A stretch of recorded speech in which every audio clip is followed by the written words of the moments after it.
ప్రభు అయిన యేసుక్రీస్తు నామంలో మీకు సమాధానం కలుగునుగాక. షలోం.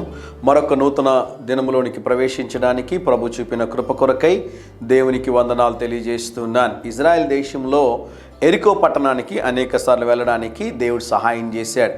ఎరికో పట్టణంలో ఒకరోజు యేసు ప్రభు వెళుతుండగా యేసును చూడాలని ఆశపడినటువంటి పొట్టివాడైన జక్కయ్య మేడి చెట్టు ఎక్కినప్పుడు ప్రభు అతని యొక్క ఆసక్తిని చూసి అతని ఇంటికి వెళ్ళినట్లుగా బైబిల్ గ్రంథంలో మనం చూస్తూ ఉన్నాం.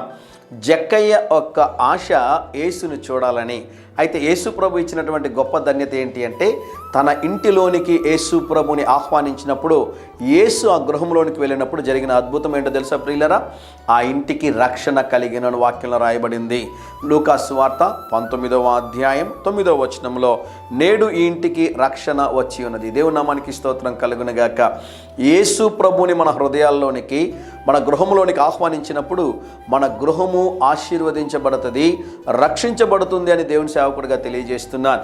కుటుంబంలో ఇంకా ఎవరైనా రక్షించబడకుండా ఉంటే కుటుంబ అంతటి రక్షణ కొరకు ప్రార్థన చేసే బాధ్యత మీ మీద ఉందని దేవుని సేవకుడిగా తెలియజేస్తున్నాను.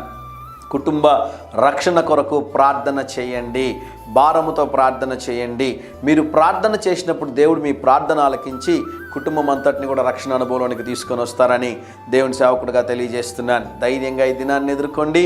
దేవుని సన్నిధి మీకు తోడుగా వచ్చునుగాక. ప్రియ పరలోకపు తండ్రి, ఈ గృహంలో ఇంకా ఎవరైతే రక్షించబడలేదో ప్రభువా, వారందరూ రక్షణ అనుభవాన్ని పొందుకోవడానికి కృపదాయి చేయమని యేసు నామములో ప్రార్థిస్తున్నాము తండ్రి.